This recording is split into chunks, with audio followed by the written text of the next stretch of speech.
আসসালামু আলাইকুম রহমতুল্লাহি ওবরকাতুহু। সম্মানিত দর্শক, বাংলাদেশের রাজনীতিতে আওয়ামী লীগের ভবিষ্যৎ কী? আওয়ামী লীগের যত শীর্ষ নেতৃবৃন্দ রয়েছেন এই মুহূর্তে তাদের প্রায় সবাই দেশের বাইরে রয়েছেন। আর বাংলাদেশে যারা আছেন একটা বিরাট অংশ জেলখানাতে আছেন, অন্য অংশ যারা আছেন তারা পালিয়ে আছেন।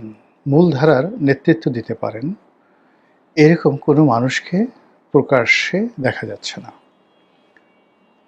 পরিস্থিতি এমন দাঁড়িয়েছে যে মামলা হয়নি, মোকদ্দমা হয়নি, কিন্তু আওয়ামী লীগের ৪ বার ৫ বার সংসদ সদস্য হয়েছেন, মন্ত্রী হয়েছেন। এরকম মানুষও শেখ হাসিনার পতনের পর গত প্রায় ২০ মাসের মধ্যে একটি টু শব্দ উচ্চারণ করেননি। তাদেরকে নিয়ে আলোচনা হচ্ছে। অনেকে বলছেন যে রিফাইন্ড আওয়ামী লীগ হবে, অমুক আসতে পারেন, অমুক ভাই আসতে পারেন, তমুক ভাই আসতে পারেন। কিন্তু দুনিয়ার সব মানুষ কথা বললেও ভাই বা ভাবির পক্ষ থেকে কোনো রকম কথাবার্তা বলা হচ্ছে না। অনেকে বলার চেষ্টা করছে যে এরকম বিপদ তো ১৭ বছর ধরে জামাতের উপর ছিল। কই, জামাত তো মুখ বন্ধ করেনি, তারা জেলে গেছে, জুলুম অত্যাচার সহ্য করেছে, তারপর জেলখানা থেকে বের হয়েছে, বের হয়ে আবার তারা আন্দোলন করেছে, লড়াই সংগ্রাম করেছে, আবার ফেল করেছে। একইভাবে বিএনপির অবস্থা ছিল আরও করুন। তাদের এক একজনের বিরুদ্ধে ৩০০, ৪০০, ৫০০ করে মামলা। তাদের প্রধান নেতা কারাগারে, বেগম খালেদা জিয়া কারাগারে। দ্বিতীয় প্রধান নেতা যিনি আছেন তিনি দেশের বাইরে ছিলেন।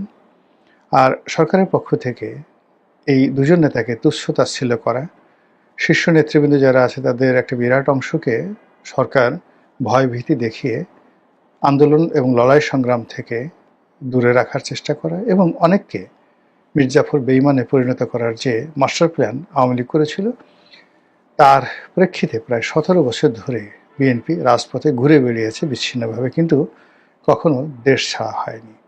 ফলে দীর্ঘকাল পরে হলেও বিএনপি আবার ক্ষমতায় এসেছে। আর যে জামাত বাংলাদেশের স্বাধীনতা বিরোধী শক্তিরূপে স্বীকৃত, এবং যে জামাতকে একটি রাজনৈতিক শক্তি হিসেবে যারা কেউ স্বীকারই করতে চায়নি, সেই জামাত এখন দেশের প্রধানতম বিরোধী দল। এবং একই সঙ্গে গত ১৭ মাস ধরে তারা এমন একটা ভাইব তৈরি করে রেখেছিল যে পুরো দেশ তারা চালাচ্ছে, ডক্টর মোহাম্মদ ইউনূসকে তারা চালাচ্ছে, এবং সামনে যে নির্বাচন হবে সেই নির্বাচন যেভাবে হোক না কেন সেই নির্বাচনে জামাতই ক্ষমতায় আসবে। তো এই যে জামাত এবং বিএনপির যে সারভাইভাল পাওয়ার, সেই সারভাইভাল পাওয়ারের সঙ্গে আওয়ামী লীগের সারভাইভাল পাওয়ারের এরকম দুর্দশা হলো কেন? আওয়ামী লীগের নেতাদের বিরুদ্ধে মামলা হয়েছে, অনেকে জেলে আছেন। তো এই ঘটনা তো বিএনপির ক্ষেত্রে হয়েছে। আওয়ামী লীগের একটি লোককে এখন পর্যন্ত ক্রস ফায়ারে ফেলা হয়নি, বিএনপির অনেক লোককে ক্রস ফায়ারে ফেলা হয়েছে। বিএনপির অনেক নেতাকে গুম করা হয়েছে, দেশান্তরী করা হয়েছে, কিন্তু আওয়ামী লীগের কোনো লোককে তো এখনো পর্যন্ত গুম করা হয়নি। কিন্তু আওয়ামী লীগ কেন এত ভয় পাচ্ছে, কেন মাঠে আসছে না? এবং আওয়ামী লীগের সঙ্গে যারা একেবারেই সম্পৃক্ত নয়, ছাত্রলীগ, যুবলীগ, আওয়ামী লীগের কোনো সময় কখনো বেনিফিশিয়ারি ছিলেন না, এরকম কিছু কিছু লোক মাঝে মধ্যে বিচ্ছিন্নভাবে জয় বাংলা বলার চেষ্টা করছেন, ৩২ নম্বরে যাওয়ার চেষ্টা করছেন, অনেকে জেলে গেছেন। আর মাঝে মধ্যে দেখা যাচ্ছে যে কিছু ভাড়াটিয়ে লোক দিয়ে কালে ভদ্রে সেই জয় বাংলা স্লোগান দিয়ে বিচ্ছিন্নভাবে একটা ফটো সেশন করার চেষ্টা করা হচ্ছে। ১০ জন, ২০ জন, ২৫ জন লোক। আর এআইয়ের মাধ্যমে অতীতের যে মিছিলগুলো রয়েছে, ২০০০, ৩০০০, ৪০০০ যে মিছিলগুলো আওয়ামী লীগ যখন ক্ষমতায় ছিল, সেই মিছিলগুলোকে সামনে এনে প্রচার করা হচ্ছে। আজকে যাত্রাবাড়িতে মিছিল হলো, আজকে অমুক জায়গায় মিছিল হলো, ইত্যাদি ইত্যাদি। জাস্ট একটা বোগাস জিনিসের উপর সব কিছু চলছে। দেশের বাইরে যারা আওয়ামী লীগের লোকজন আছেন তারা মূলত এখন এক গ্রুপ রয়েছে নিয়ানফসি আনফসি, আর এক গ্রুপ তসবি তাহলিল করছেন, আর এক গ্রুপ মক্কা মদিনা ঘোরাফেরা করছেন, অতিমাত্রা আল্লাহ বিশ্বাসী হয়ে পড়েছেন, এবং কিছু কিছু মানুষ ওয়েব মিটিং করে কাটাচ্ছেন। আর এই বিপদের দিনেও নানা রকম ফন্দি ফিকির করার চেষ্টা করছেন। অনেকে বিএনপির সঙ্গে আত্মীয়তার বন্ধন যাদের আছে বা অন্য কোনো সুযোগ সুবিধা যাদের আছে, সেই আত্মীয়তার বন্ধন তারা সেই রক্ষা করে তারা সেই যাকে বলা হয় বিএনপির সঙ্গে একটা নেগোসিয়েশন করার চেষ্টা করছেন।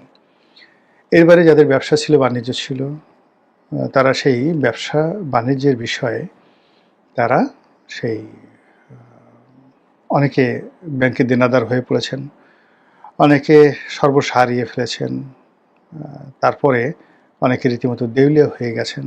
তারা এই বেঁচে থাকাটাই এখন রীতিমতো নিজেদের কাছে অভিশাপ হিসেবে মনে করছেন। এই অবস্থায় আওয়ামী লীগের ভবিষ্যৎ কি? তো বিভিন্ন সমাজে বিভিন্ন জনের কাছে যাই, অনেকে আসেন, দেখা হয়, সাক্ষাৎ হয়। যেহেতু সামাজিক মাধ্যমে কথাবার্তা বলি, টেলিভিশনে কথাবার্তা বলি, লেখালেখি করি, রাজনীতির সঙ্গে জড়িত আছি, শুধু ইলেকশন করিনি, ক্ষমতা রাজনীতি আসলে আমার দ্বারা হয়নি বা হয়তো আগামীতে হবেও না, কিন্তু গণমানুষের সঙ্গে যে সম্পৃক্ততা, যোগাযোগ, এই সংক্রান্ত যে রাজনীতি, সেটা চালিয়ে যাচ্ছি। ফলে মানুষ প্রাণ খুলে আমার সাথে তাদের মতামত শেয়ার করে, অনেক কথা জিজ্ঞাসা করে, অনেক মতামত আমার কাছে তারা বলে যে আপনি যেহেতু একটা প্ল্যাটফর্ম আছে, আপনি এই কথাগুলো বলেন। তো এরই ধারাবাহিকতায় অতি সম্প্রতি আওয়ামী লীগ মাইন্ডেড একজন বেশ বুদ্ধিজীবী প্রকৃতির মানুষের সঙ্গে কথা হলো। তো তিনি যেটা বললেন সেটা হলো যে জামাতের বেশ কয়েকজন শীর্ষ নেতার সঙ্গে তার আলাপ আলোচনা হয়েছে, এবং সেই শীর্ষ নেতা যারা আছেন তারা সেই ভদ্রলোককে এত সুন্দর যুক্তি দিয়ে, তথ্য দিয়ে, উপাত্ত দিয়ে বুঝিয়েছেন যে আওয়ামী লীগের রাজনীতি কেল্লাফতে, আওয়ামী লীগ আর রাজনীতিতে ফিরে আসতে পারবে না। তারপর আওয়ামী লীগের অবস্থা মুসলিম লীগের দশা হবে, ইত্যাদি ইত্যাদি নানা রকম কথা। এবং আমি ওনার কাছে ডিটেলসে জিজ্ঞাসা করিনি, নিঃসন্দেহে সেই ভদ্রলোক ইন্টেলেকচুয়াল লেভেলের একজন মানুষ আওয়ামী লীগের, আর তার সঙ্গে জামাতের যাদের দেখা সাক্ষাৎ হয়েছে তারাও লেম্যান নয়, তারা নিঃসন্দেহে জামাতের ইন্টেলেকচুয়াল, এবং তাদের মধ্যে রাজনৈতিক যে আলাপ আলোচনা হয়েছে সেখানে যুক্তিতর্কের ভিত্তিতে এবং রাজনৈতিক যে দর্শন, দ্য পলিটিক্যাল ফিলসফি, সেই অনুযায়ী আলাপ আলোচনা হয়েছে। এবং সেই আলোচনা দ্বারা আওয়ামী লীগের যে লোকজন আছেন তিনি ভীত সন্ত্রস্ত হয়ে পড়েছেন যে আয় হায়, এখন কি হবে, আওয়ামী লীগ তো আর টিকবে না, থাকবে না, ইত্যাদি ইত্যাদি। তো তিনি আমার পরামর্শ জিজ্ঞাসা করলেন। তো আমি খুব সেদিন ব্যস্ত ছিলাম, বা কী বলেছি আমার সেটা মনে নাই, কিন্তু আজকের এই কন্টেন্ট তৈরি করতে গিয়ে আমার কাছে মনে হলো যে এই বিষয়টা নিয়ে আলোচনা করা খুবই জরুরি। জরুরি এই কারণে যে আওয়ামী লীগের যে মানুষগুলো খুব বেশি স্বপ্ন দেখছেন, তাদের জন্য বলি যে বিগত যে নির্বাচনটি হয়ে গেল, সেই নির্বাচনে যারা প্রকাশ্যে আছেন তারা সবাই কিন্তু বিএনপির সঙ্গে, জামাতের সঙ্গে একটা নেগোসিয়েশন করেছেন। অনেকে বিএনপিকে ভোট দিয়েছেন, অনেকে জামাতকে ভোট দিয়েছেন। আওয়ামী লীগের শীর্ষ নেতৃত্বের যে হুকুম ছিল ভোট বর্জন করা কিংবা ভোট না দেয়া, এই আহ্বানে আওয়ামী লীগের কোনো লোক সাড়া দেয়নি, হাতে গোনা অল্প কিছু লোক ছাড়া। বেশিরভাগ লোকই স্থানীয় পরিবেশ প্রতিবেশের সঙ্গে কমপ্লাই করেছে। কমপ্লাই করেছে এই কারণে যে সমাজে তাদের বাস করতে হবে। তারা যদি সেই যারা বিদেশে পালিয়ে আছেন তাদের কথা মতো ভোট না দেন এবং ভোটের পরে বিএনপির লোক কিংবা জামাতের লোক যারা বিজয়ী হবে তারা যদি এসে আওয়ামী লীগের বাড়িতে হামলা করে মামলা দেয়, তাহলে তারা কোথায় যাবে? কাজেই তারা কমপ্লাই করেছে। ইট মিনস আওয়ামী লীগ সম্পর্কে তাদের যে ধরনের একটা দুর্বলতা ছিল, সমর্থন ছিল, সেটা অনেকটা অর্ধেক অংশে কমে গেছে এই ভোটের মাধ্যমে। ২ নম্বর হলো যে অনাভ্যাসে বিদ্যানাশ।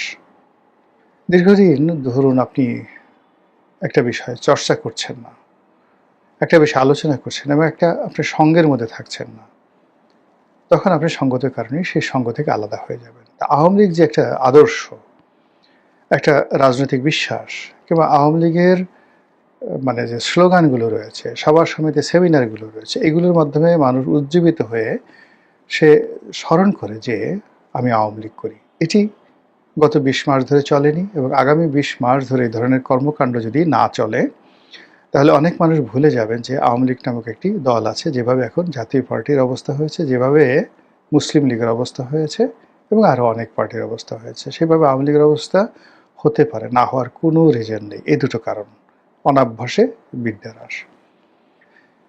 ৩ নম্বর হলো যে অভিমান। আওয়ামী লীগের নেতাকর্মীদের একটা অভিমান। এখন বাংলাদেশে যারা টিকে আছে তাদের প্রায় সবাই নিরীহ আওয়ামী লীগ। তারা কেবলমাত্র আওয়ামী লীগ করতেন, জয় বাংলা মানে স্লোগান দিতেন, বঙ্গবন্ধুকে ভালোবাসতেন, আর শেখ হাসিনাকেও ভালোবাসতেন। তো সেই অর্থে যেটি হলো যে 17টি বছর ধরে যারা সারা দেশ লুটপাট করলো, যাদের কারণে আওয়ামী লীগের নেতাকর্মীদের উপর রীতিমতো গজব নাজিল হয়ে গেছে, সেই মানুষগুলো প্রায় সবাই তারা দেশের বাইরে নিরাপদে পালিয়ে গেছে। লন্ডন, আমেরিকা, কানাডাতে যার যার অবস্থান থেকে তারা ভালো আছেন, খেয়ে পড়ে আছেন, বউ বাচ্চা নিয়ে আছেন। যাদের ছেলে মেয়ে গুলশান বনানীতে আছে, বিদেশি স্কুল কলেজ বিশ্ববিদ্যালয়ে পড়াশোনা করে, তারা কেউ খারাপ নেই। কিন্তু যারা বাংলাদেশে আওয়ামী লীগের কোনো সুযোগ নেয়নি গত 17 বছরে, তারা কেউ ভালো নেই। ফলে যখন বিদেশে পলাতক অবস্থায় কেউ বড় বড় কথা বলে, হুকুম দেয়, আহ্বান জানায়, এটা করো ওটা করো, তখন তাদের আসলে মেজাজ গরম হয়, অভিমান হয়, কষ্ট হয়, এবং কোনো অবস্থাতেই তারা তাদের এই যে পালিয়ে যাওয়া, বিদেশে চলে যাওয়া বা বাংলাদেশে ফেরত আসার যে সাহস না থাকা, এটাকে আওয়ামী লীগের নেতাকর্মীরা সহজভাবে নিচ্ছেন না। এবং এর ফলে যে অভিমান তৈরি হচ্ছে, সেই অভিমানের ফলে আওয়ামী লীগ আগামীতে সারভাইভ করবে, রিভাইভ করবে, বড় কিছু করবে, এটা ক্রমশ ক্ষীণ থেকে ক্ষীণতর হয়ে যাবে। জামাতের কথা মতো এই যে নেতিবাচক বিষয়গুলো, এগুলোই হবে। ইতিবাচক বিষয়গুলো কি? ইতিবাচক বিষয় হলো কোনো অপশন না থাকা, যেভাবে বিএনপির ক্ষেত্রে এইভাবে হয়েছে। এবছর মানুষ বিএনপিকে ভোট দিয়েছে, এর কারণ হলো তাদের কোনো অপশন ছিল না। অপশন ছিল জামাতের লোকজন ভোট দিয়েছে, এবং সাধারণ মানুষ চিন্তা করলো যে যদি বিএনপিকে ভোট দেওয়া না হয়, আওয়ামী লীগ মাঠে নেই, জাতীয় পার্টি নেই, তাহলে জামাতের মতো একটি দক্ষিণপন্থী রাজনৈতিক দল যদি চলে আসে, আমাদের দেশও আফগানিস্তান হয়ে যাবে। ফলে যে যার অবস্থানে থেকে তারা কিন্তু অনেকটা বাধ্য হয়ে বিএনপিকে ভোট দিয়েছে। চলমান অবস্থায় বিএনপি যদি ফেল করে, এবং এখন যে অবস্থা তৈরি হয়েছে, এই অবস্থা যদি আরও অবনতি হয়, মানুষজন বারবার শুধু আওয়ামী লীগকে স্মরণ করবে, আর আওয়ামী লীগের সেই পলাতক নেতা যারা আছেন, তাদের মধ্যে এক ধরনের সাহস শক্তি হবে, শখসিয়ত তৈরি হবে। তারা মনে করবে তারা সঠিক ছিল এবং বাংলাদেশ তাদের জন্য কাঁদছে, তারা হুট করে একদিন সদল বলে বাংলাদেশে চলে আসতে পারে। It will be an accident, just like Tarique রহমানের মতো। তারেক রহমান সাহেব এই যে 25 তারিখে, ডিসেম্বর মাসের 25 তারিখে অল অন এ সাডেন তিনি যে চলে এলেন, তিনি নিজেও ভাবতে পারেননি 23 তারিখে, 22 তারিখে যে তিনি এইভাবে চলে আসতে পারেন। তো তিনি চলে এসেছেন। তো এইভাবে শেখ হাসিনা চলে আসতে পারেন। বাংলাদেশে তো অসম্ভব বলে কোনো জিনিস নেই। এই কদিন আগে আইসিটি কোর্ট, সে কী দাপট! এখন আবার দেখা গেল কোর্টের যারা প্রসিকিউটর, তারা তাদের অনেককে খুঁজে পাওয়া যাচ্ছে না। আমাদের এই দেশে আসলে ক্ষমতা যেতেও দেরি লাগে না, ক্ষমতা হারাতেও দেরি লাগে না, জেলখানা যেতেও দেরি লাগে না, আবার সিংহাসনে বসতে দেরি লাগে না। ডিজিএফআইয়ের সেই ডিজি মামুন খালেদ, তিনি গ্রেপ্তার হয়েছেন। কল্পনা করা যায় এর আগে আরও অনেকে ডিজিএফ